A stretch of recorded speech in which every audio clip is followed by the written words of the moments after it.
Welcome to Faz Radio this week. And for those of you who are into Web3, that intro is an NFT that I have the commercial rights on. Just want to say that's one good value of NFTs is you can give away rights, or you can sell rights on them.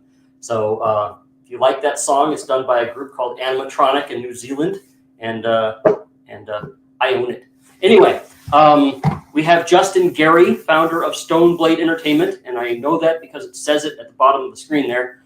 And branded. And he has a game called SolForge Fusion that I want to talk about, that Titan and I want to talk about, because it is going to have some crypto things about it.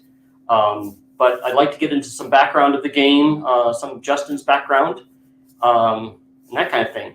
So do you have anything to say, Titan, or can I let him go? No, so it's an honor to have you here. We've done our research, and you are more famous than a lot of people would realize, I don't think.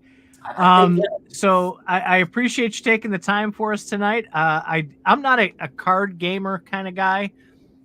Really not much of a regular gamer, but definitely not a card gaming guy. And I was really impressed when I was reading about what you've accomplished, what you've done, what you've built. And I'm really excited to hear about the Web3 integration on this, because I think that this is a very underappreciated and undervalued segment of the market. There's so many people that are into these. So I'm really excited about talking to you today. Yeah, I'm excited to talk to you guys too. And there's a lot to unpack, right? So you've alluded to my background here. I've been a gamer since basically as soon as I could start rolling dice and shuffling decks of cards. I started off as my professional career by winning the U.S. National Championships of Magic the Gathering when I was 17 years old. I went on to pay my way through college, playing in tournaments all around the world, culminating with a Pro Tour Championship and winning the World Team Championships. And then I, for some reason, decided to go to law school, which was a pretty terrible idea. But after dropping out of there, I became a game designer, started working on brands like Marvel, DC, World of Warcraft. Eventually learned enough, quit that job, started my own company, launched a deck building game called Ascension in 2010, which started Stoneblade Entertainment. That became a bit of a runaway success. We now have 16 expansions and a new crowdfund coming to GameFound at the end of July. So this will be our 15th anniversary next year, which is wild to think about. It's one of those things where like you dream about when you make your own game and your own IP and your own story. I built 3 years of expansions and stories in my mind, which was like kind of crazy and excessive, and now here I am planning year 15.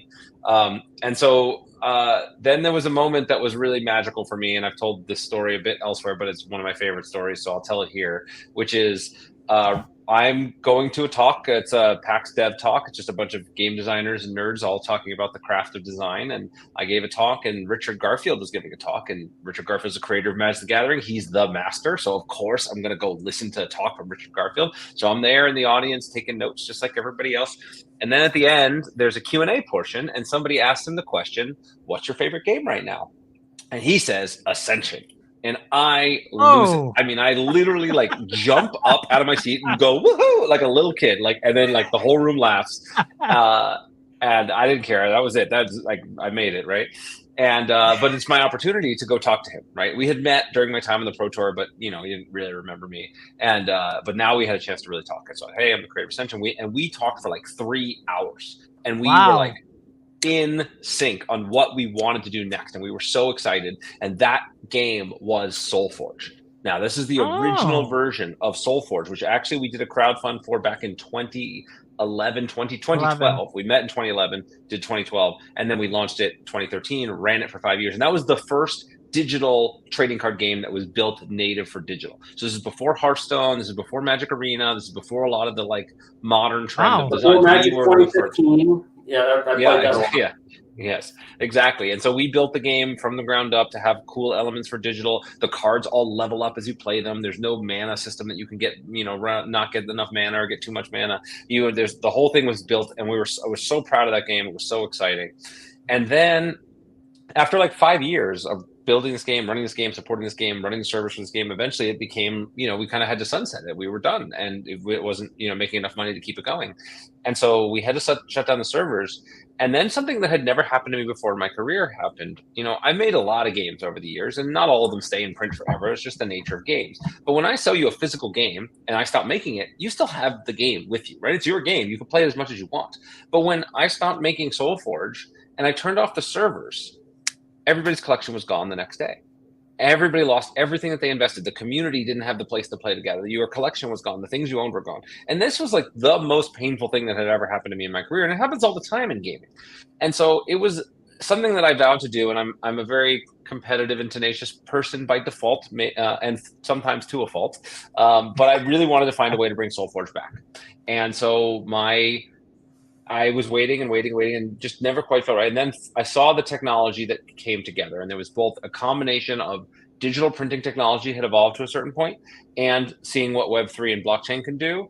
Now we created SolForge Fusion. And SolForge Fusion takes that same core gameplay from SolForge, the idea that you play cards, they level up as you play them, that evolves your deck, and you kind of build your deck as you go with lane-based creature combat.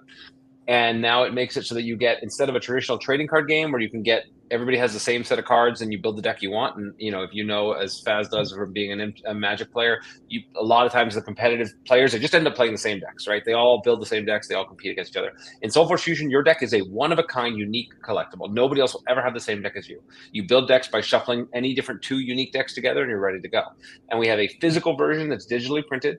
Every one of those cards can be scanned into an online account and played like a traditional Web 2 game. And what we've been announcing in the Web 3 part, which maybe is more exciting to your audience, is that we now will be launching the Web 3 element where every deck can be turned into an NFT. And we're going to be airdropping our SolForge token to all of our players, to selective communities around the Web 3 space. And so we're really excited about making it a community controlled project, a decentralized project over the long term, but just giving people that sense of ownership, giving the people a sense of permanency, which is the same thing I expect from my physical copy of SolForge, my physical copy of Magic, right? So I feel like, in a sense, this is revolutionary, and in a sense, we're just giving you what you should have had in the first place. You know what I mean? So it's been a hell of a ride. I know I talked for a while there, but I kind of combined a little bit of backstory, a little bit of front story, and so I'll pause there and let somebody else talk. Well, there's a lot of questions. There's a lot of questions I have about what you just said about that. There's a lot to unpack there. And before I start going, Titan, do you have anything quick to say? I thought that was amazing. So while I said, I'm not a player of those games, I understand the games, and I know a lot of people who play them besides Faz. So I think the Web3 area, just as you said, would be fantastic because you have that perfect mix. You can play it online on the Web3 side. You can play it offline on the Web2 traditional web, or you can sit at a table and play it. It gives you the best of all of those worlds, and there's not a lot of games that can do that. So I do think that's absolutely huge. Yeah. Thank you. It's exciting. It's been a Herculean effort to build all the puzzle pieces to make it happen, but it's been exciting, and I like to be on the forefront of what technology allows for gaming, right? And exactly why SolForge was the first native digital trading card game. Ascension, my deck building game, was the first deck building game to come to mobile and VR for that matter. And now we're we're the first to make this hybrid game exist, and it's just really fun because what makes fun games fun doesn't change, right? I teach creativity and I teach design. I have my own podcast, Think Like a Game Designer, and book that do that. And every year I run a masterclass, and those things are all, the principles are universal. It doesn't matter even if you're making a game or writing a book or starting a business. The principles of creativity, the principles of what makes people come to your product are universal. But then technology creates that shape, that vessel, that container that allows you to expand and kind of fill that space and say, okay, what's possible now that wasn't possible before? How do I reach audiences I couldn't reach before? How do I connect people in ways I couldn't connect them before? And that's really fun. I can tell he's really passionate about this. He's talking really fast here. Sorry, that is awesome. my failing. I do talk very fast. It is. I'll try to slow down. So it just so happens that I'm still in the concept stages, but I have some cartoon characters of mine that I kind of wanted to turn into a Magic the Gathering type of game on the blockchain. They're NFTs, and honestly, everything that I've read about SolForge is exactly what I wanted to put together. So I'm happy to see it, but at the same time jealous that, you probably started this many years ago, and I did not. You probably had a team with you, which I don't have. So that helped out a lot.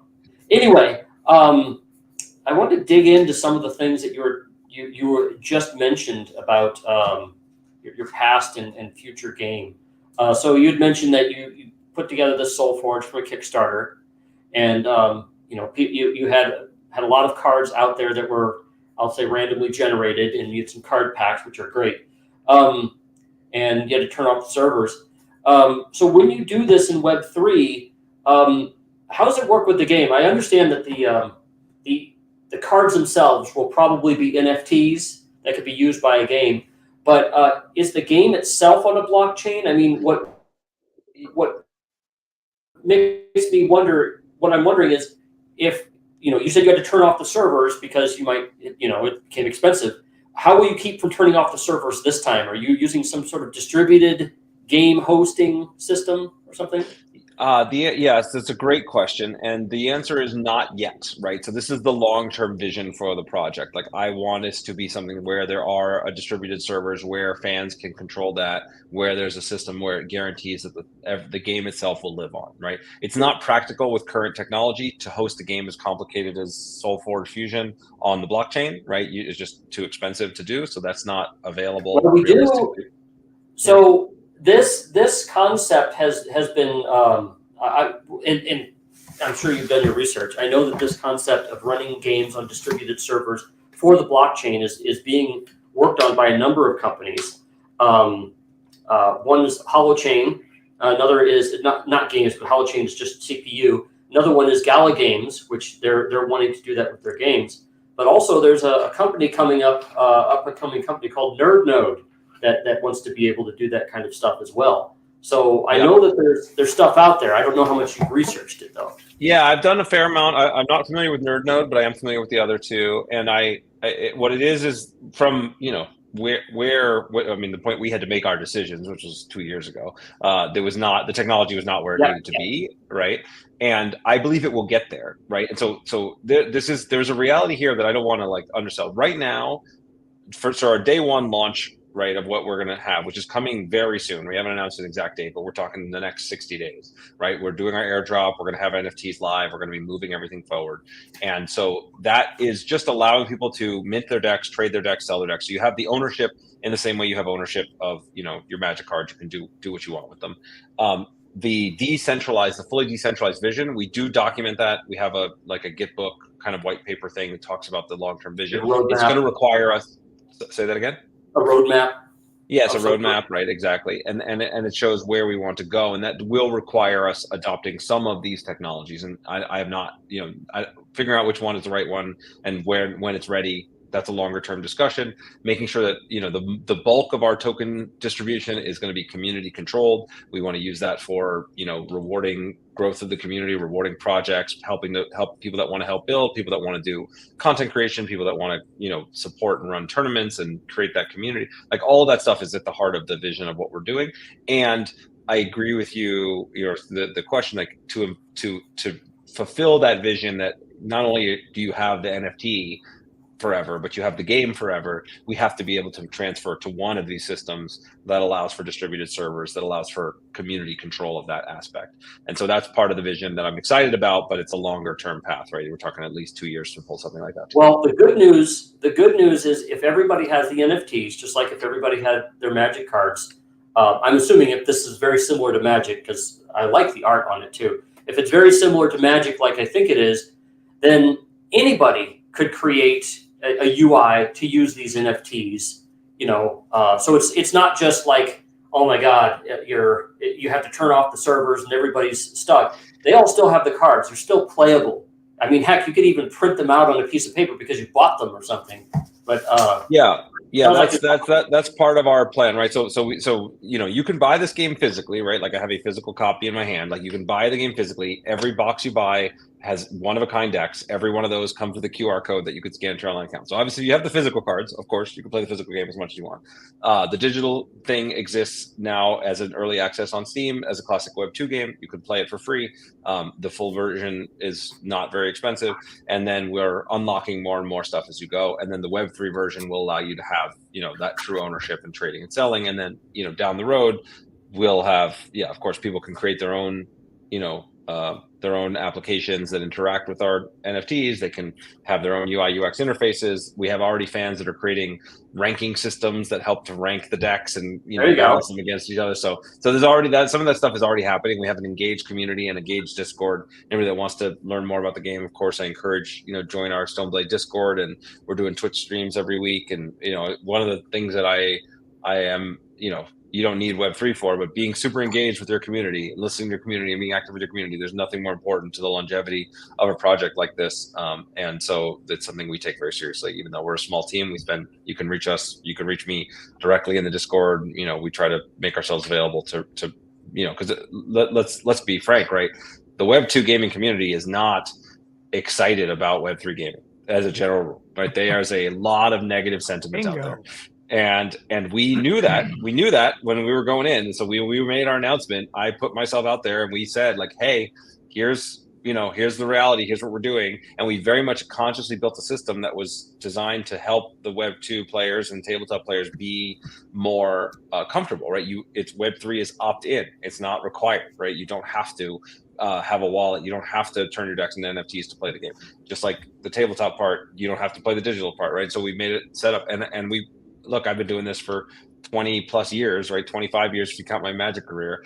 I'm not trying to, come in for a quick scam to run away with your money, right? Like, I built this because I care about what I do. I've been making Ascension for 15 years. I've been working on SolForge for almost as long. Well, the very fact that people are getting NFTs that can be played, like, I'm going to keep hitting on this.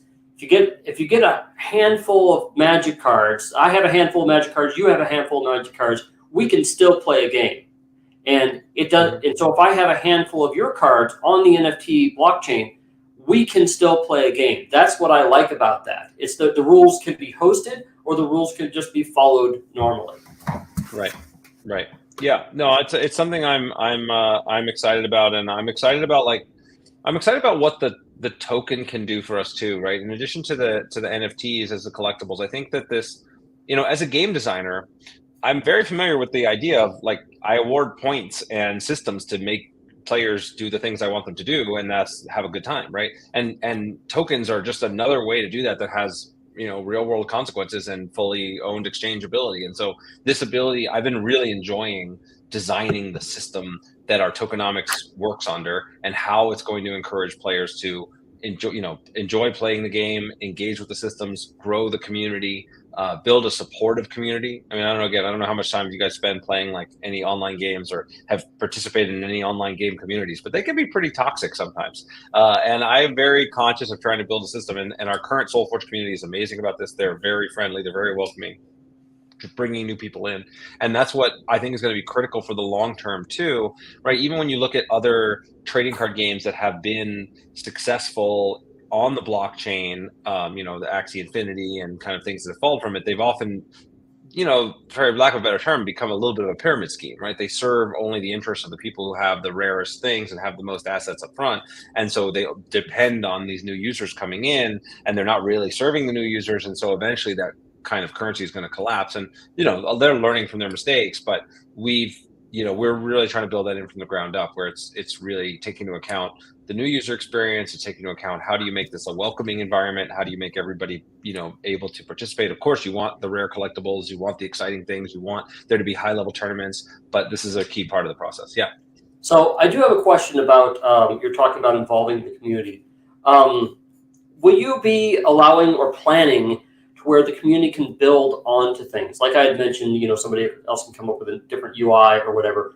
I'd love it if you guys had an API that I could build onto, to where I could maybe some sort of card trading UI that I'd like to do, and I need to utilize your API to enable me to do things. Maybe you can assist in card trading or help me rate things or whatever. I see I'm a programmer by trade. So the first thing I think is how I can plug into what you have.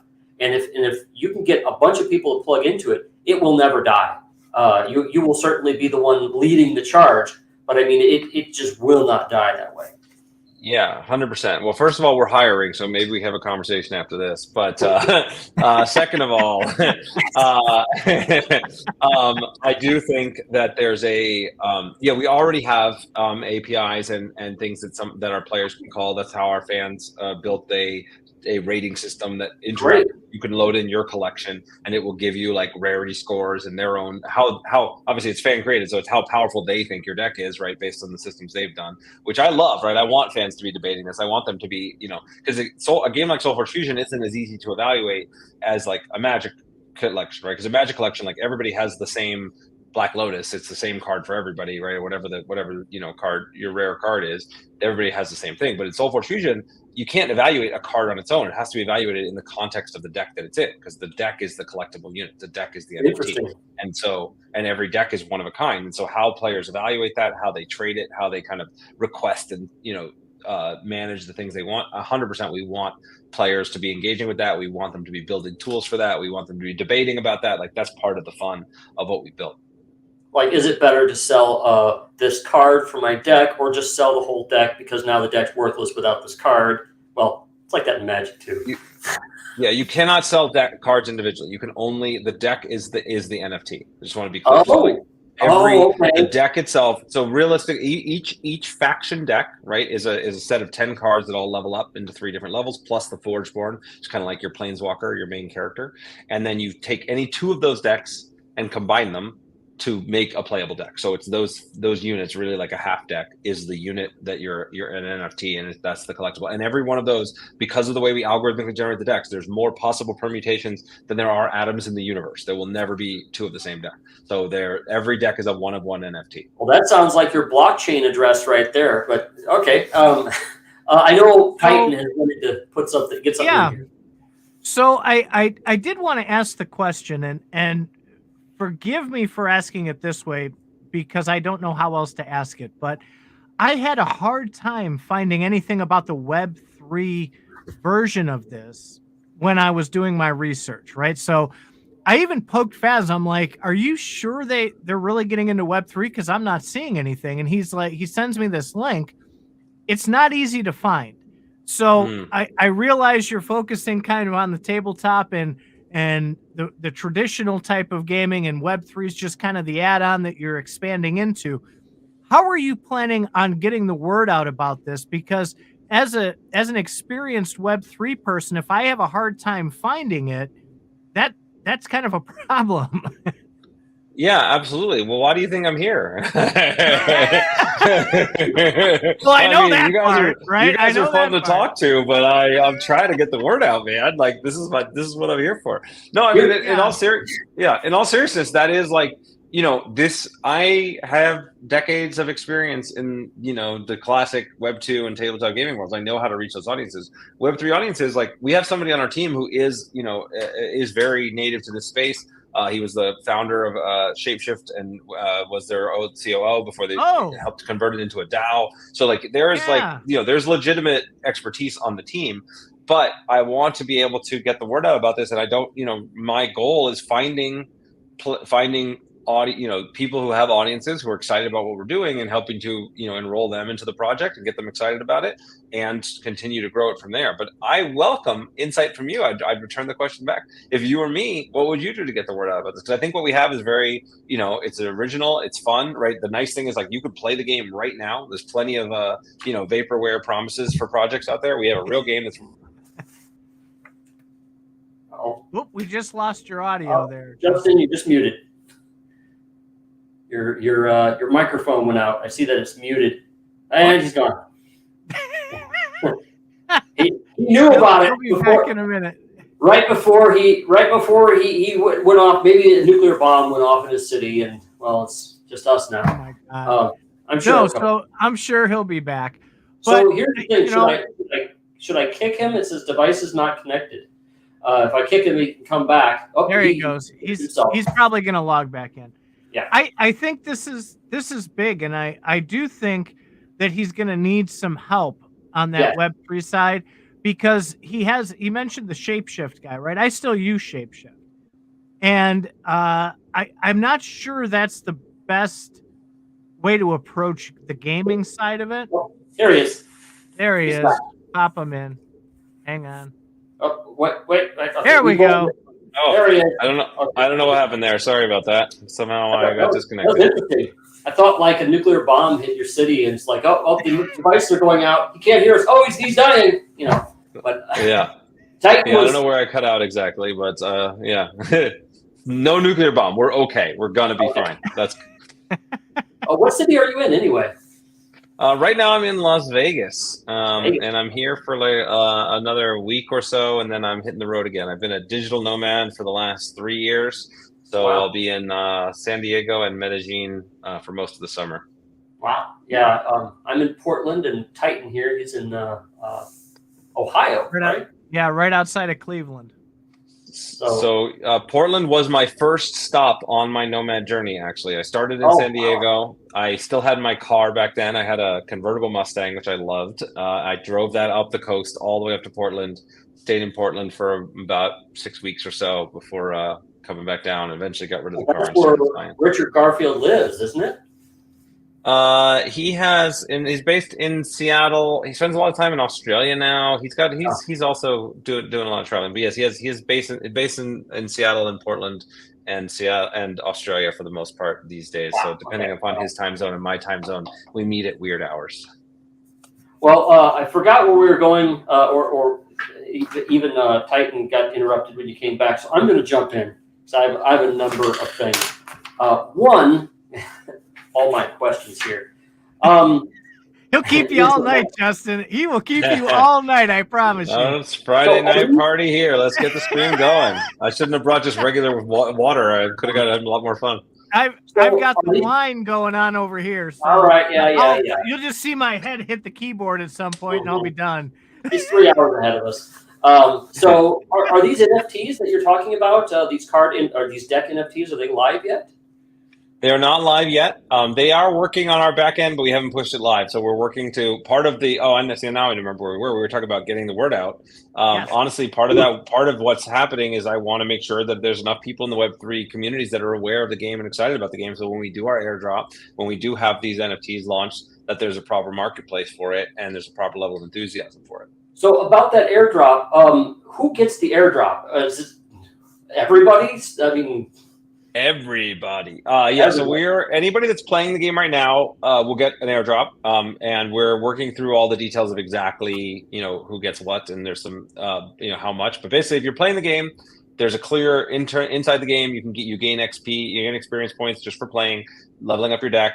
You can, battle against a fully algorithmically generated campaign mode also. So if you're not the kind of person that doesn't want to go jump in with the sharks and play PvP right away, play in the campaign. You can battle against bosses, get custom upgrades for your deck. It's actually super fun. It's actually my favorite way to play. And so you can gain just by having decks in your account. We also give you not only some starter decks to kind of learn the game and have the basics, but we also every month we do phantom decks, which you just get decks that last for a month, and you get a bunch of different ones you can try out, and then you can cycle through, just kind of like League of Legends does with their characters. I have a question then about airdrops in general. I'm sure you might have heard of a game called Doctor Who Worlds Apart. You heard of that one? I've heard of it. So that's a card game. It's you can look it up online, I guess. But what was nice is I got into that one in 2020, and what they would do is if you're just starting out, I think you'll get a lot of people in this way. They were selling these little coins. Or I'll just say NFTs or whatever, that if you bought these like founders coins, that you would then every deck that they came out with later, you get every what do you call it, new series or whatever, the release, a new set. Every release, you get a deck from it.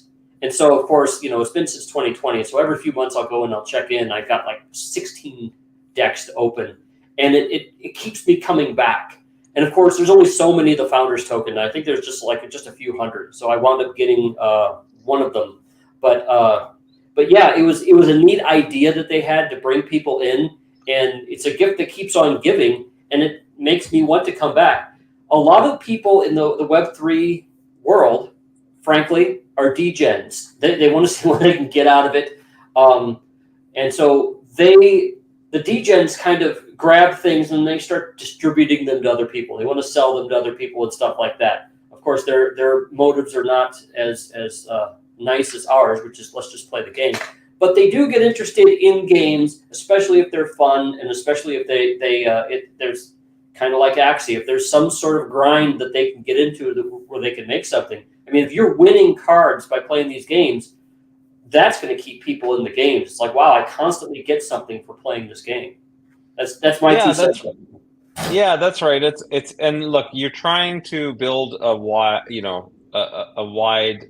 tent, right? A big tent that you can have something for everybody here. Like I'm not trying particularly to attract speculators, right? I don't care about the token price. I'm not trying to push for those things, but I do want there to be value in people's collections, and I want people to feel like they are meaningful things, and that's going to come primarily from the fact that these tokens and the NFTs have utility because they're fun to play in the game and they're exciting, and some are better and some are worse, and you're chasing after the good ones, and because you can pair any 2 different decks together, you're trying to find the perfect deck that pairs with the one you have, and that is going to have a lot more value to you than it's going to have to somebody else, right? Like that's fun and that's exciting. The collection process, the discovery process, it's part of why I did the game the way I did it, right? If you were a Super Magic fan, right, I remember my first early days, and I would open up a pack of cards and it would be like, oh my God, I've never seen this card before. Like, wow, it's a Shivan Dragon. It's a whatever, right?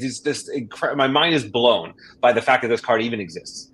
And then after a while, like the internet came around. It's, date myself here. And now I look at a spoiler and I see every single card that's here. And then people always come to play the same decks. And so the magic of discovery is gone.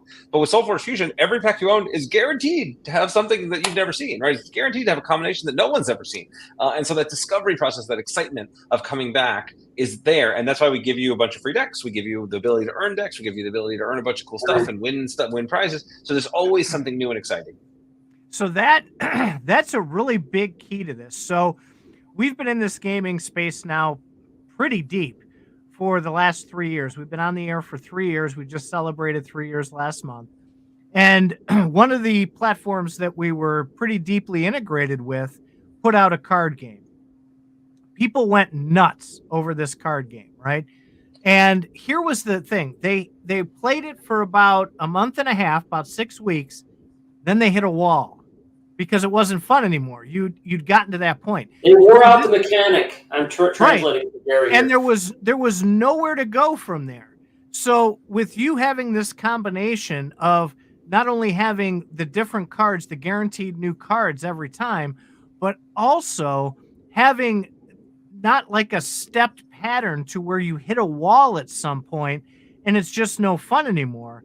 That's the key. And to provide that value of the question that you'd asked, having that open-ended, never-ending, not hitting a wall type of thing is what these Web3 gamers, the people who aren't the degens Faz was talking about, that's what they're craving. So if you can provide that experience to where they're not going to hit a wall, they're going to be able to have a different experience every time they're in there, to be able to build on that experience in a reasonable way at a reasonable cost, you're going to have a hell of a winning game there. That would be my advice to you going forward, is make sure you don't hit those walls. That's going to be the demise on that side of it. Yeah. So I'll translate that statement in a couple ways, right? What I hear is like, one, there's the side of it that's the collection side, right? Is the, like, at a certain point, like, how does the feeling of my collection advancing should be this kind of interesting curve with some spikes along it, where I get these like exciting moments, and otherwise I feel like I'm making steady progress, and I don't hit a wall where now it's like this massive gap and I can't do anything if I don't. And so that's important. That's something we're building into the system. And again, the fact of the way we built SolForge Fusion helps us with that, because not only do we have new sets and new content releases, like we just released our most recent one like 2 weeks ago called The Last Winter, has a bunch of new cards, bunch of new decks, bunch of new opportunities, but there's, you can never really collect everything. So there's always some new discovery available. But the other piece of this that I think is equally, probably more important, is the gameplay, right? And this is what Faz alluded to, right? The game mechanics have to be able to stand the test of time. And yes, frankly, not to be egotistical, but you're not going to find better people on the planet to make sure that that's the case, right? Like, hey, will you have banding in your game? Will you have banding? Oh, there's some inside baseball right there. Yeah, no, I think like again, I've been making Ascension for 15 years with new sets all the time. I've made many of my other games. We've made dozens of sets. Richard's been making Magic has lasted for 30 years. Like we know how to make games that last. We built a foundation. Even SolForge, right? SolForge Fusion, the original version of SolForge, we did like a bunch of releases for. We had it run for several years. We learned a ton of lessons from that. We incorporated them all into SolForge Fusion. So we have built something that's going to be fun to play. And one of the things that's really cool about it, I mentioned this earlier, but like you take the same basic gameplay of SolForge Fusion, right? I can take any two basic decks, even if you got rid of all the crazy stuff. Let's say you got rid of all the algorithmic generation. Let's say you just had 8 different decks that you could just pick and choose and shuffle and play. That game by itself, I guarantee you, would keep you occupied, would be super fun. You could just play it and have a good time. We have a lot of people that would just like buy a few boosters, play the game with their friends at their kitchen table, and they're totally happy. That's one thing. Then you have the fact that you have all this infinite discovery, and you have the fact that you could take that exact same gameplay and plug it into this algorithmically generated campaign and battle against giant spiders and get cool unique upgrades and level up your cards and transform your deck. All that's built into the same core game engine. So like we have probably overdeveloped this thing in terms of the amount of cool stuff we've packed into it. Well, that just made me think about it. If you have an algorithmically generated campaign, those can be NFTs too. Just the campaigns could be. I mean, if you can generate 50 god million campaigns, it's like, okay, well, we have the Faz campaign. I was able to generate this. I played it a bunch of times, ran it by Justin. He played it. He liked it. We're going to put this out. That would be an NFT. That's basically a rules engine. You're like, okay, do the Faz rules. I've collected these campaigns. These are really good. Or it'd be even better if I could design them, but just the generated alone would. Yeah. No, I haven't thought about this, so this is interesting. I think that your last comment is right, that if you could have like tools where like we provide you with algorithmically generated campaigns, but if you had tools where fans could design their own campaign experiences and then those would become NFTs, and you could mint, probably let people mint a bunch of them and let people sell them and trade. And so you could, oh, cool, I want to play this. I want to play Faz's campaign. That's awesome. It's kind of like fan generated DLC kind of stuff that they can just continue to make cool stuff. That's neat. I like that idea. Yeah. So anything. So one of the things I like about NFTs, the promise is that anything can be wrapped in an NFT. An algorithm can be wrapped. A picture can be wrapped. A song can be wrapped. A process can be wrapped, which is kind of like an algorithm. But technically, even game code. There's somebody making NFTs on OpenSea where you can actually play like little Pac-Man games and stuff like that on them. So anything can be on an NFT. So. I'm actually curious. I'm curious to turn this back on you for a second, because you said at the top of the hour here that your opening music, which I was jamming along to as I was like, listen, that's an NFT and you have the rights to that NFT. Is that like, do you have exclusive rights to that NFT? There are a bunch of those that like how people, so you're the only one on the planet that can play that, or you can license it out to other people? Well, I would have the ability to, if I wanted to. Fascinating. So you can code them to do anything you want, and that happens to be a one of one. So Titan was telling me that he bought a while back an NFT from Snoop Dogg, where Snoop allowed you, if you own that NFT, to be able to do whatever you want with that music. You could play it, you could remix it, you could base something else on it, whatever. And I said, well, how many other people have those rights too? So it's like, the Snoop NFT is one thing. These 50 people have this NFT. They can do whatever they want with this song. The song that I have, I'm the only one. But if you have something that's algorithmically generated, then it's just you. Everything everybody has is special, and it's really, you got to play the games to find out how good they really are. Right. Demology makes a good point. He agrees with it too, and like I said, this is just observing what people who are playing these first iteration card games are saying is right along the lines of what you're creating is what they want. So getting that out and adding these other layers and other twists to them as you go along is going to be a huge factor in differentiating you from the rest of the crowd. Because right now it's all boxes, right? You're in a box because they don't know how to do that. When you can expand that and make it limitless. And of course, success.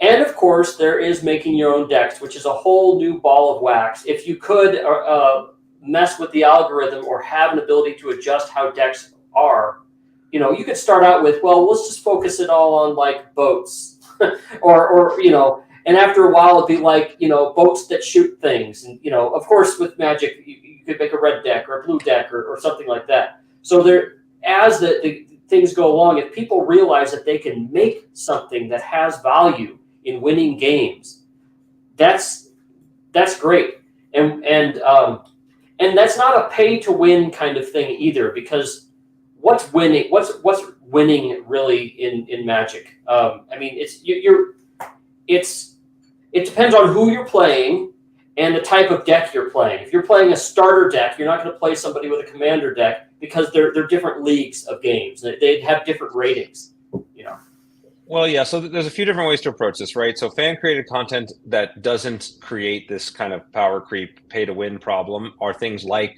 the campaign modes, right? You can create dungeons that people can run their decks through, and that could be totally fun. And that's just, I'm going to buy your dungeon NFT because it's fun, not because it's going to make me more powerful against somebody else.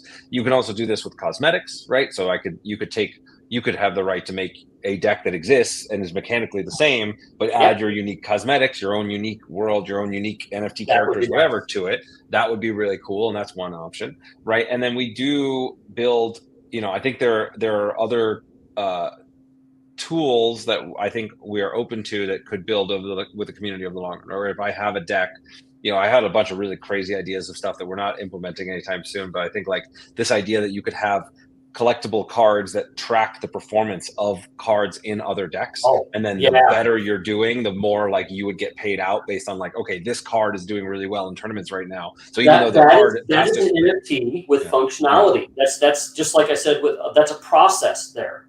That's a valuable NFT right there. So there's a lot of really cool stuff that seems like very fun to design, and lots of stuff that you could, give players more freedom and control over, that I'm excited about. And that's stuff I want to build like in conjunction with the community. Taking all of that realizes your dream. What Faz was saying is, if you have the decks, you have the play boards that people can create or host, or, even maps are something that would be wonderful that they could create that could live on literally forever. Mm-hmm. But the big thing here, and one of the biggest lessons I think that everybody even listening will be like giving themselves Danebramage with as we go through this, is you've got to under promise and over deliver, not the other way around. That is the biggest failure point, I think, in Web3 as a whole, but especially in gaming. People have gotten so burned, even on the Axie side, with the over-promising and under-delivering. Take it slow, man. I mean, you don't have to get $1 billion in 2 years, right? You've got to be able to take something that is realistic and give people the opportunity to help shape it and form it, not just slam things out to bring the rev in. We know you need rev, right? We all can agree. Listen, we got to pay the bills, right? Yeah, we got to pay the bills. But yeah, again, I'm not here to cash out and run away, right? I'm here to do this. This is my life. This is my passion. This is what I'm here to do forever, right? Our company motto: it's work with awesome people, make awesome things, help each other grow. That's what we're here to do. And I think that like this is why also, to your point, which I totally agree with, right? I do not want to like the vision of like really cool big things that we might do in the future is just that. But the promises are stuff that I know works. And I didn't talk about building a Web3 element until like April, right? Until late April, really, because I didn't want to say anything until I knew I had a functioning system in-house that worked, that I could turn on at any moment. I didn't talk about Web3, right? I didn't talk about the SolForge digital app until I had a digital app that was working in-house. Like I have learned this lesson through painful repetition of doing exactly that. I can speak to the people that are over-promising because in your head you think it's doable, and it turns out everything's way harder, way more expensive, takes way longer than it is otherwise. And so that's why I'm like, I'm showing you a game that I have built that you could play today that works. I'm promising a connection to Web3 and a trading system and a way to mint NFTs that you don't have access to, but I know it works. Now the rest of it, that's going to depend upon the process. We're not making commitments on the timeline, and we want to co-create that with our players. That's why, like, this game was crowdfunded to begin with. I love that process. I love having a process where we're, again, we're not selling tokens. We're not even selling the NFTs. We're letting you mint the NFTs. We're airdropping the tokens to our fans. We want this to be something that they control and that they help to direct the future of, because I think that's part of the joy of this. What's possible in Web3 is this idea of not just decentralized ownership of the NFTs and the DEX, but a really, over time, a decentralized ownership of the game and the future of the game, as well as the team that's creating it originally. Yeah, it's not easy to stay there, Justin. There's pressure, yes. man. So I see some challenges. You gotta stick to that. I see some challenges once you do go live, which I've seen with other game companies, like stolen cards, compromised wallets. You guys might do a minting that goes wrong, there's some things I've seen with other game companies where they've had to deal with, what happens in this case? There's a person who was in a very valid situation doing what they were supposed to do, and we as a company fell over when we did the airdrop or when whatever, and so something got compromised or lost. There's a lot of corner cases there. I was going to suggest a testing thing, like having test cards. I mean, you have that with Magic. You could test cards in a test situation. It's like, okay, well, if you got the airdrop and you're one of these people, before we go live, we're going to have a test circumstance just to see if again, the mintings. The mintings is always where things seem to have gone wrong with other projects. Yeah, I mean, this is what we're doing now, right? I mean, we are testing internally. We're testing with some of our alpha players. We're bringing, that's exactly what's happening, right? The system, again, was live, and we could have launched it a while ago if we're not cautious or not trying to, work to do this the right way. So yes, we're testing. Can we catch everything? Can we guarantee no problems? Obviously not, right? But we're trying to be as cautious and direct as we can be with this. Lots of testing, lots of making sure we're doing it right.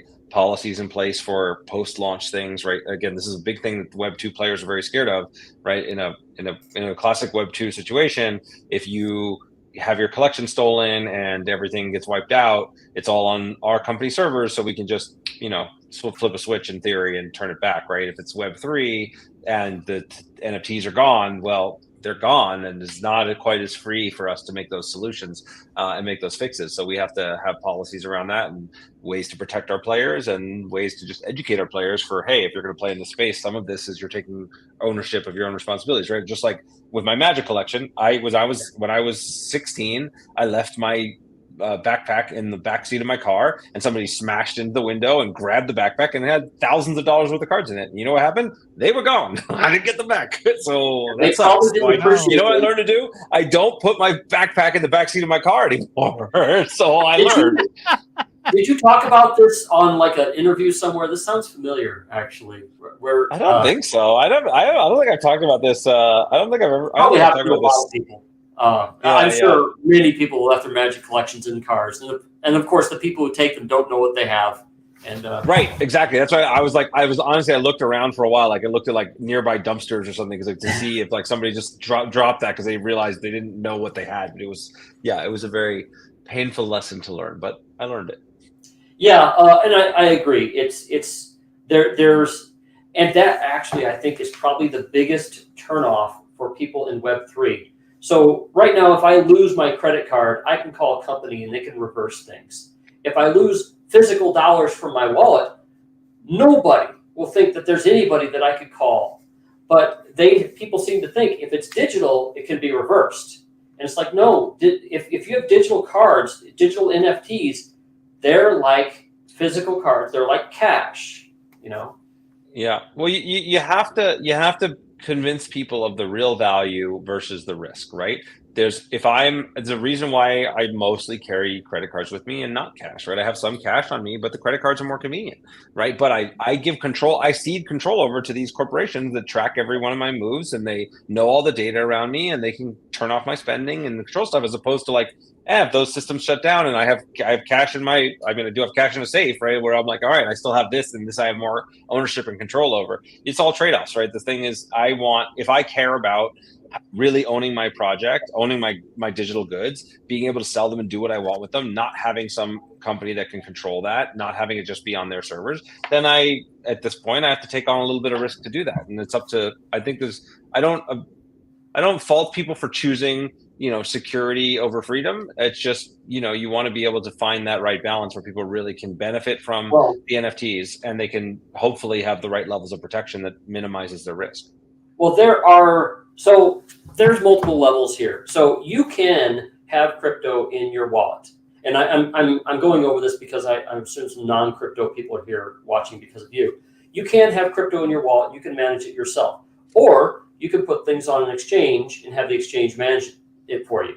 Now, if you're talking about NFTs, card NFTs that you're using in a game, you can do all that yourself, or you can have that managed for you as well. It would just be a separate entity, or could be a separate entity.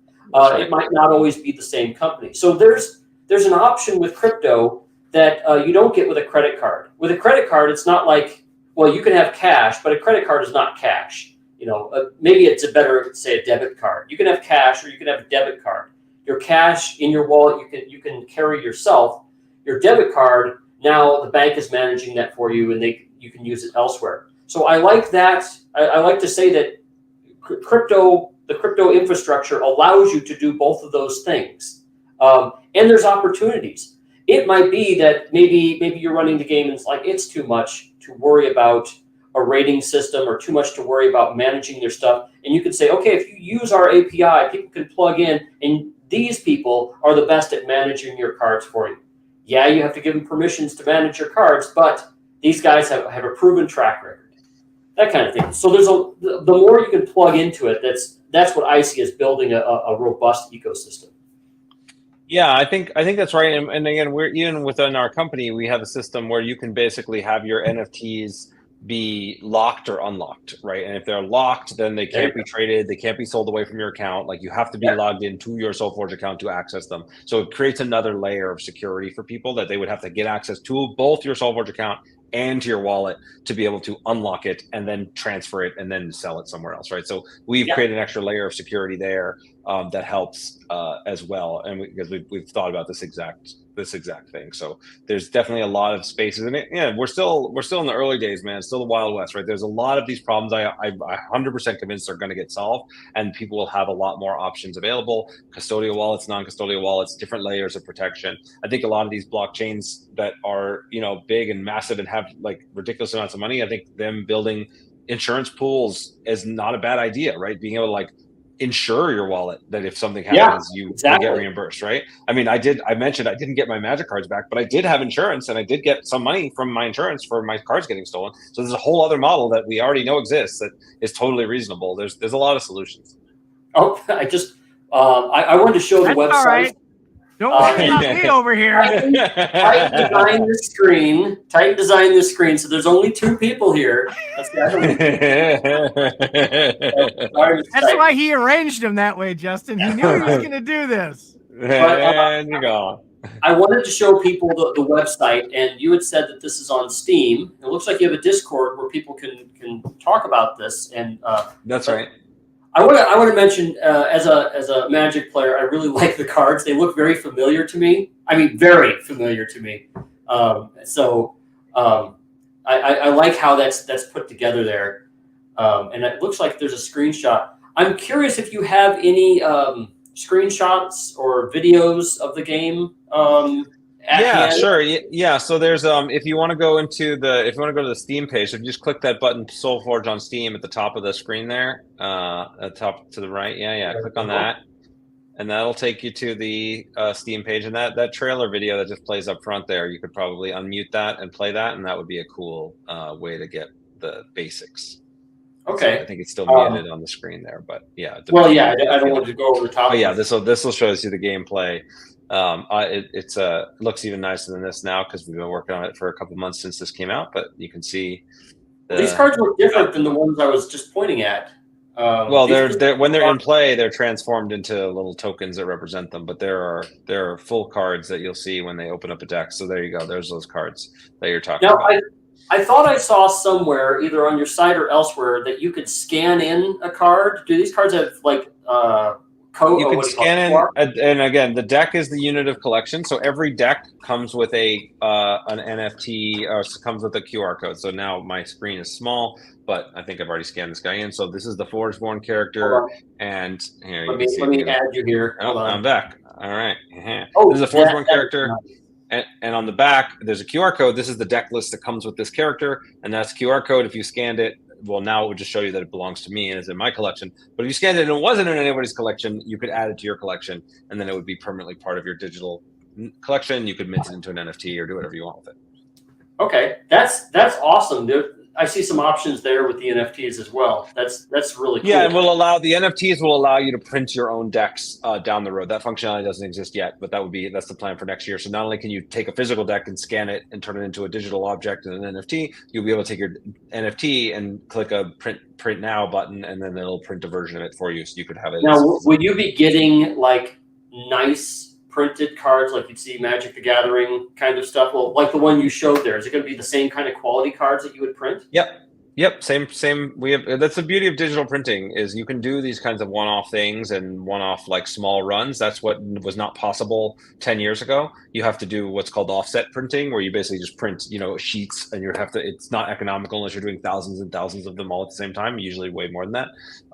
Now you can do a single deck, 100 decks, 20 decks, whatever. That's the new tech that made me want to make this game in the first place. It was really cool, and it let something go back and the forth. idea of every deck is one of a kind would not be possible with technology from 10 years ago. So it's exciting. Yeah, that's I'd almost want to hide my QR codes when I'm playing the game, because if somebody is able to scan it, then they might be able to print it. Well, again, once a deck is locked, so once you've scanned and locked it into your account, nobody else can scan it. Just like nobody else can take your NFT. So we thought about this. I didn't just show you my QR code just for the hell of it. I've already scanned that. Okay. My screenshot's not going to work. God damn it. Yeah. Sorry, everybody. But if your audience is interested and you guys want to do something, I can arrange to get you guys some codes that you can give out so people can get some free decks. Yeah, that's okay. He said it. So we don't have to cheat it. I can just give you some stuff to play with, because I do. As I said, the people that are in the biggest thing for me is I want people in the Web3 community who haven't necessarily heard of me or heard of this game to try the game, man. Because if you like the game and you play the game for fun, you're going to get a bunch of free stuff for it. You're going to have the opportunity to participate in this whole economy and this whole trading system that's about to launch. Obviously, you can just wait and play the trading and token game later. But I think playing the game now will get you a bunch of cool free stuff, and it'll hopefully be an experience you really love. So I'm happy to give away some free deck codes to help make that that's more awesome. This is really big too, because people in Web3, especially the Web3 gaming side, are bigly concerned about the security. And you're developing this to where you're locked with that QR code. You lock it. Nobody else can get it. And that is very reassuring to a lot of these people who want to play this game, because that is a huge problem in the Web3 side, is the theft and the security. They want to be sure that what they're paying for, they're going to have locked to just them. I was just thinking of some opportunities here, totally off the subject, but I just wanted to say it. Have you guys considered having NFT dice?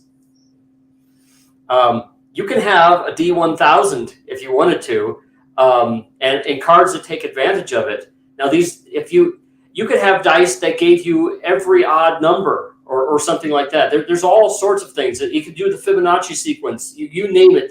That you could then choose your type of randomness that you would use for a card. Anyway, sorry, I had to get it out. Go ahead and you can answer the question there. But I just with the NFT levels and stuff like that, NFT dice. There's so many things. Well, yeah. So I would think about that as a totally different game. Right? If you can have different NFT dice that output different numbers, some of them are going to be default more powerful than others in a very kind of what would feel to me like a pay to win way. But thinking about NFT dice more interestingly, I'll give you a fun obscure fact. I actually made a game for the blockchain for fun back in 2018 called Block Brawlers. I believe there's still a version of it that exists out there somewhere, but I don't know for sure. And it was basically you would collect these NFT characters that would then you could make a set of 3 of them, and then they would just go fight on the blockchain for you. And they were in many ways a NFT die that you would have because they would randomize how they attack, and they would have like, it made it a little more interesting and complicated where they would have certain traits and elements that they'd be beneficial for, and then if you combo with other make the right team, they'd have better results in combos or whatever. But it was basically this funny fancy fantasy complicated die roll that you could play and have a game with. And so in a sense I've already made NFT dice. I just wrapped it in a more fun candy shell. There you go. You can actually use the fruits of your past labors there. But there's what I think of when making a game last forever is every component. In fact, this is what people want is whenever you play a game online, any component that you don't control, people want. So if you hosted, the game, but you controlled the levels, they'd be like, oh my God, all the Stone Blade Entertainment levels, they suck because they're always going to win more. Well, if I can make my own levels, then it's like, the Faz levels are the ones that you really want. And that's when you come out and you make the level generator or the level thing that I would do. The next thing would be, like I said, the dice and other things that you might control. And even the hosts, and this is why I brought in NerdNode before, you can, if you have a node system that runs your games, you could choose the node that you run on. You could choose nodes that are more reliable. You could have it run on many nodes at once. There's a lot of options when you use nodes for hosting the games, and even those can be NFTs. So every single part of the game can be made into an NFT, and the blockchain rules could actually run the whole thing. I have not seen that done yet, but I've heard a lot of people talk about it. So what's M Ice here say? Why not chip the card so the physical owner can make it sign a transaction to move the NFT to any arbitrary wallet? Holder of the physical would then equal the holder of... That sounds really complicated. I mean, I would think the first person to scan that card that would do it. Well, yeah, so I mean, we thought about this, by the way. So look, there's on the one hand, shipping cards is much more expensive, right? Your per unit cost goes up, so it makes it not super economical. But on the other hand, it's not what you actually want, right? So what we've done is if I want to play the physical game, right, I can, and I want to trade these cards, I can choose to unlock the deck from my account and then hand you the physical deck, and then you can scan this QR code and you can add it to your account. So we've had physical deck trading with the digital accounts from the beginning. And then once you transform the deck into an NFT, however, you don't want the confusion between physical object and digital object becomes much harder. So once you turn it into an NFT, the digital object ownership is always what matters. And so you want the NFT, the ability to trade NFTs and sell NFTs and manage that, like that's the beauty of NFTs. It's easy to do and it's trustless and it's simple, right? With a physical deck trading, I have to, we've had fans who will like, I'll ship you a deck, right? It happens a lot even with it. I'll ship you a deck, you pay me PayPal or whatever, but somebody doesn't ship the deck or somebody refuses the fee on PayPal or whatever. There's all these scam opportunities that are available, right? So whereas in principle, if you're NFT trading and selling, you can do a very clear exchange. So well, I think go ahead. Here's the thing, Justin. If you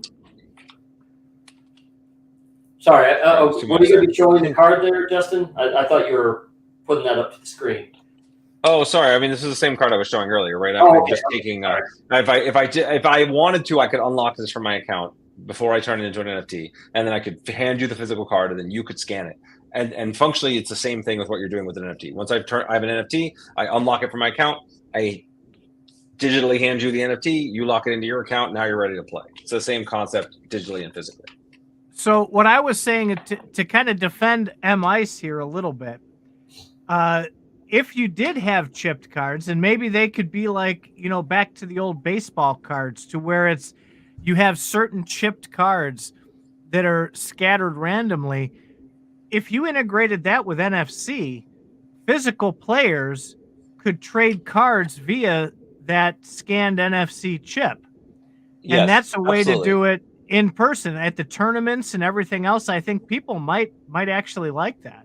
Yeah, it's really cool, and I see M-Ice's most recent comment. That's absolutely right. If you want the physical thing to be the primary thing, this is a really cool way to do that, where it's always this chip is what really matters. I can hand it to you there. The question I would ask in that world is like, why do I care about the NFT, right? Like, what is it that's making it there? I mean, in a game like SolForge Fusion, at least I could play the digital game, and it's the physical thing that's primary.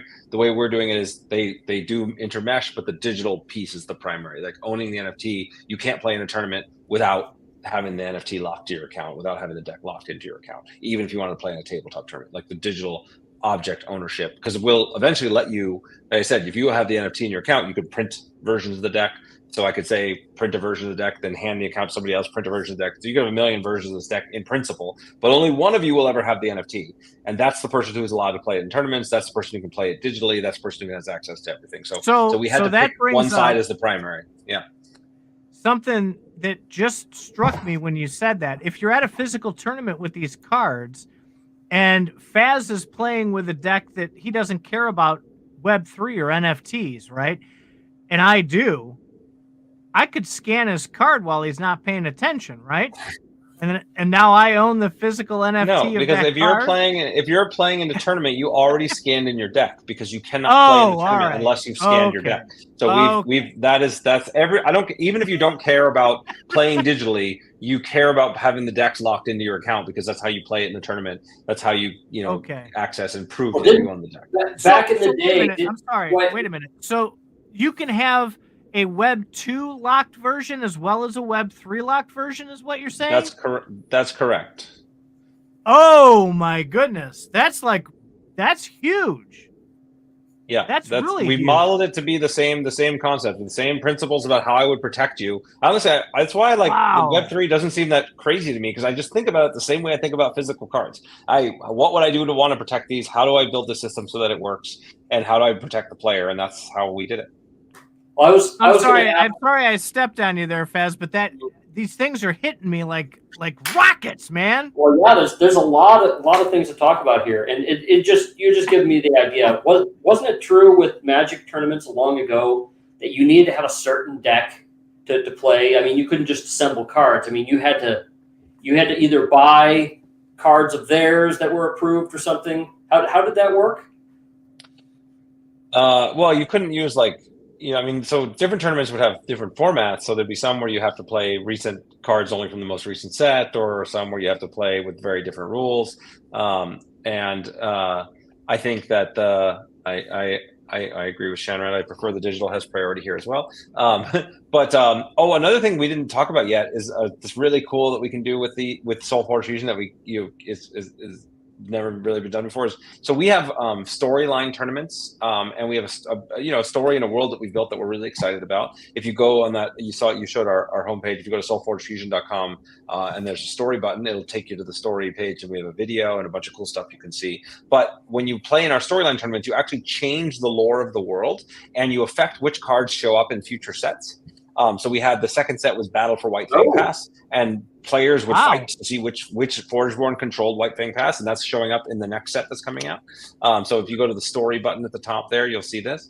And then in addition to this video and the lore and everything of the world that'll load up here, you can also see that we have if you go to deck and event lore on the right side there, that's all events that have happened in the past that players have participated in to transform the world.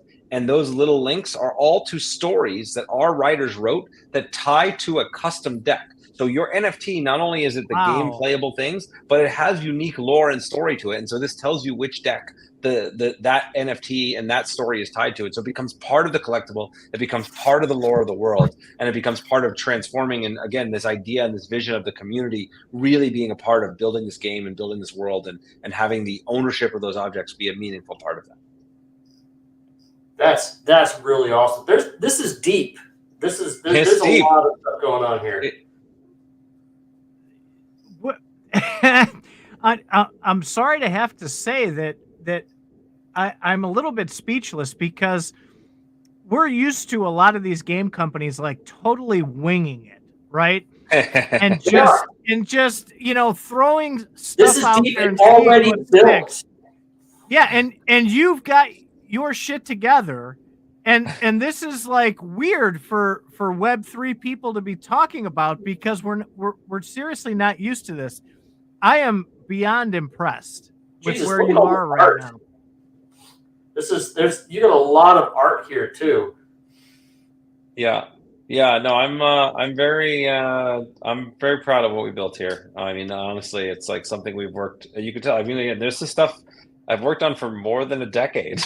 This is not Right? something you turn around overnight. And so this version of it we've been working on for 4 or 5 years now, and with the previous version of it was about 6 years, 7 years before that. Okay, So it's really so are it's a lot. these generated cards? If I have a card that's generated, how's the art work? Is it just art's on a certain type of card, or is everything get unique art? There's art that's so there's art that's on certain types of cards. So the way we algorithmically generate the cards is basically there's this kind of like adjective noun, if you can think about it. So there might be like a frost yeti and a fire breathing dragon, and then they could mix and match, and it could be a fire breathing yeti and a frost dragon, and the yeti image will be a kind of fixed thing, and the dragon image will be kind of fixed thing, and then the attributes it gets change the functionality of the card, but it would still have the same art. So we have tens of thousands of unique possible cards permutations, but we only have single digit thousands of art pieces that are all again made by real artists. We don't we haven't, but they're associated with some sort of trait of the card, so that whenever you get a card that's of a certain type, you're going to have that art, right? Correct. Okay.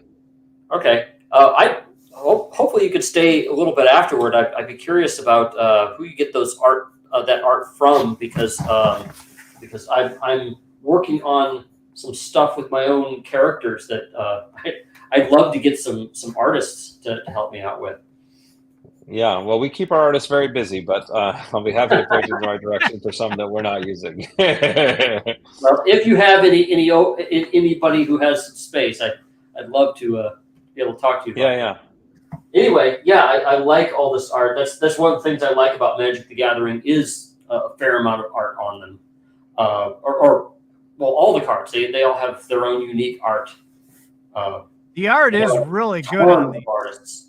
What, thousands? Yeah, thank you. And we brought in the best of the best for this. I mean, we, our original art director, creative director that worked on this is Jeremy Cranford. He was art director for Magic, for Hearthstone, for tons of great properties. And we have a great creative director on now. We've got a phenomenal team of some of the best people in the world that are helping to bring this to life. That's great. Let's get Titan back here. Okay, there we are. Thanks. Look at that. Nice. So we're well over an hour, so I appreciate you hanging tight with us here. So about what you want to accomplish in the future. So you're pushing forward with SolForge Fusion this way. Are you looking to create other card games to go along with this, or are you solely focused on SolForge Fusion going forward? I don't think I've ever been solely focused on one project in my entire life. I have. So if we're gonna get into enthusiastic pitch phase here, in addition to SolForge Fusion, anybody that's in the U.S. right now can go to any Target nationwide and find my new game, You Gotta Be Kidding Me, which is a very different style of game. And hang on, I'll show you the thing. This one just launched. This one just launched. He's getting that. This one's just for Nate. I'm not going to ask him the question, just so you know. This one is a family card game playable from 2 to 10 people. It's like a little quick bluffing card game like Uno and Liar's Dice, and you can have, not only is it have adorable animals on it, but you can actually print your own animals onto the cards and have your own pets on there as part of the games, which is again more fun technology-based gameplay that we've been able to add in. So that's a fun light one that we've already put out there. I have a new version of Ascension that we're going to be bringing to crowdfund at the end of July. We have some. Are the old people? Are the old Ascension people going to get anything out of the new version? Is that the one that you had to turn off the servers for? Was that SolForge or Ascension? No. SolForge was the one that we had to take the servers down. And that was, yes, all of our old players are getting free stuff and tokens and stuff like that in the new game, of course. Yeah, absolutely. This is like why I'm so excited about this. In addition, I mean, I love the game, but I also love the community, and I'm excited to be able to reward them and get them back in and get them excited. And we actually sent out a survey to our Kickstarter, and we're sending surveys out to all our old players to see what their new contact information is and make sure we can reward them and give them all the goodies when this launches. Because that's like, it really was the most painful thing that's happened to me in my career, of that having to shut that down. So to be able to like reward them, and I can't quite give them back exactly their collections because it's not exactly the same game, but I can give them a bunch of cool stuff, and I can get them access to things, and they can, be a part of this new community. So that stuff I'm very excited about. And then, in terms of sort of what else is next, right? We're incubating a lot of new projects. I also am working on a new book. I'm trying to apply the principles that I've learned from gaming and running a company and building games. How do you do that to apply that to life and to business and all of those things, which is another fascinating project to me. And so I have, and then the fact that we built this underlying technology of being able to algorithmically generate decks of cards, being able to connect that all digitally into the blockchain, like that's not something that can only be used for this one game. So of course, now that we have that technology, being able to work with other partners, other really cool blockchains out there and platforms, being able to work with other IP, all that stuff is things that we're excited about down the road. But by far, just so I'm clear, SolForge Fusion is by far the thing that takes up the most of my time and attention and energy. It's the focus of about 70 or 80% of my time and my team's time right now. So that reminds me, what blockchain is this going to be on? Solana. We're on Solana. Not only did the fact that we are soulmates. SolForge. How did I know that was coming? Sorry, not sorry. But we did a lot of research, honestly, and Solana had the best. They had the best tech from my perspective. They have the lowest transaction costs, easiest for us to get onboarded with. Great developers, great team over there. We worked directly with a lot of the founding team and the people over there when we started connecting.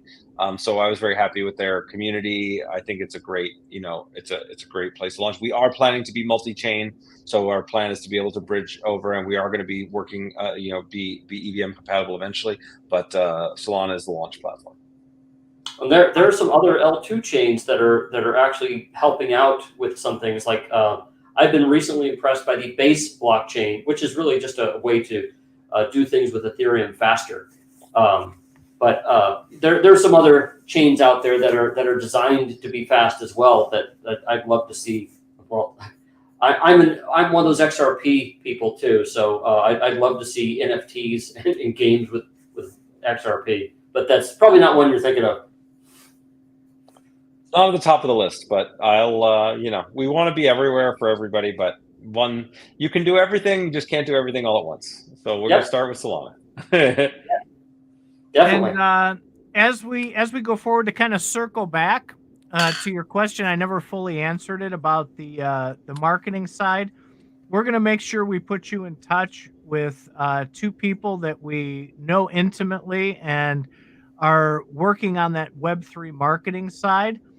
And those conversations, I think, could put a lot of introspection into where you want to go and how you want to get there. So we definitely want to provide value like you've provided us and the people who listen to Faz Radio with a ton of value today. I think a lot of people are truly blown away by what they've heard tonight. So definitely thank you for bringing what you've brought to us here tonight. I appreciate that very much, and thanks for a great conversation and great platform. And the community comments have also been great here, and for that offer. Again, this piece of you have to have a great game at the core. You have to build a great community as the second equally important thing, and so that's what I'm here to do. That's what I'm fired up about, and so your help getting the word out has been great, and I really enjoyed the chat. Okay, great. Absolutely.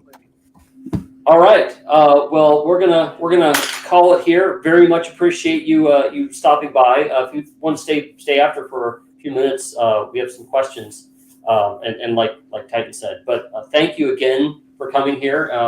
And thank your people for reaching out to us. I just got an email from you guys, and I really appreciate you guys finding us and seeing that we have some sort of standing in this community, the Web3 community. So it might just mean we're Googleable now. I'm not sure. No, this was great. You guys are, I like people that actually are really genuine and passionate about what they do. And you guys clearly are. So that's, I'm always happy. We love it. Conversations. All right. Thank you. All right. So before we go, just one last reminder. Thank you so much. And definitely, I put the links in the description below. Visit, research, do your due diligence, take what you've learned today. It was wonderful that Justin provided us with an opportunity to get some codes out there for people to try it and experience it. I want you to circle back with us and circle back with him if you do try it, and let's get the word out. We'll definitely keep track of that in the Discord. Thank you so much. All right.